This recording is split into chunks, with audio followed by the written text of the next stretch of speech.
کومه خو په دې شرط باندې چې ته به ماله ذمہوار راکې. نو هغه ورته ویلي چې زما سره خو ذمہوار نشته دی، بس زه دله ذمہوار در کومه الله زما ذمہوار شو. ډېره عجیبه خبره ده زما عزت. بیا ورته ویلي چې ذمہوارۍ باندې به موږ له ګواه راکې چې ګواه به څوکي. نو هغه ورته ویلي چې زما او ستا په دې عقد باندې په دې سودا باندې ذمہوارم الله شو او ګوام الله شو چې زه به تاله پیسې پلانکۍ تاریخ باندې پلانکۍ ورځ باندې راوړم. نبی علیہ الصلوۃ والسلام فرمایي سودا وشوله، هغه ورځ رااله، وې د پیسې راواغېستلې او هغه چا نه چې سودا اخیستې وه هغه یې وړلې، خو چې د سمندر غاړې ته لاړې کشتۍ نه وه.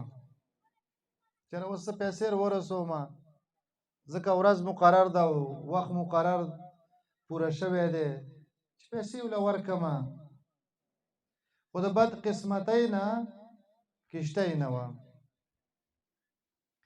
هغه کس چې چاله سودا کړي و هغه هم په هغه ټیم باندې راغلی او د سمندر په غاړه باندې ولاړو چې را اوس به زما پیسې پلانکۍ راوړي او زه به وصول کړم.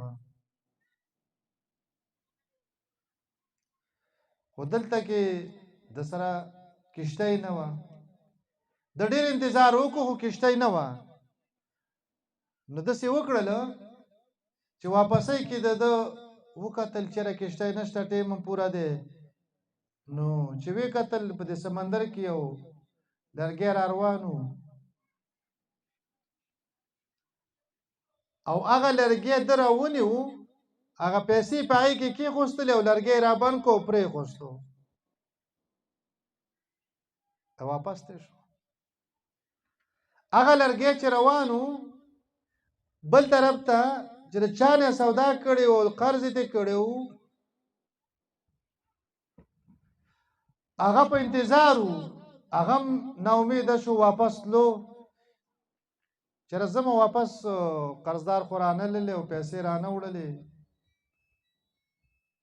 نو چې وی کتل په سمندر کې لرګی را روان دی، نو هغه وویلي چېرې دا لرګی که نور پیسې رانلي دا لرګی به کور ته ویسم او په دې باندې به څه پاخه کړم. لرګی راواغېستو کور ته چې ویوړو لرګی ماته و، نو هغې کې پیسې پرتې وي، د ده چې کومې پیسې وي هغه پکې پرتې وي، د راواغېستلې. بله ورځ دا کس پیسې راواغېستلې او بیا روان شو، کشتۍ کې کېناستو، هغه کس له پیسې ورکولې، هغه ورته وویل چې ستا پیسې ما ته را رسېدلې دي. څنګه را رسېدلې دي؟ هغه لرګي کې پرتې وي او ما راواغېستلې او لرګی خو ما دې دپاره راوړو چېرې کور کې پې څه به پاخه کړم، خو چې ومې سپړدو هغه پیسې اب کې څه وې پرتې وي. نبی علیہ الصلوۃ والسلام د دې خبرې مطلب دا دی چې زمونږ او ستاسو د زړه تعلق دا د الله سره مضبوط شي، د زړه اعتماد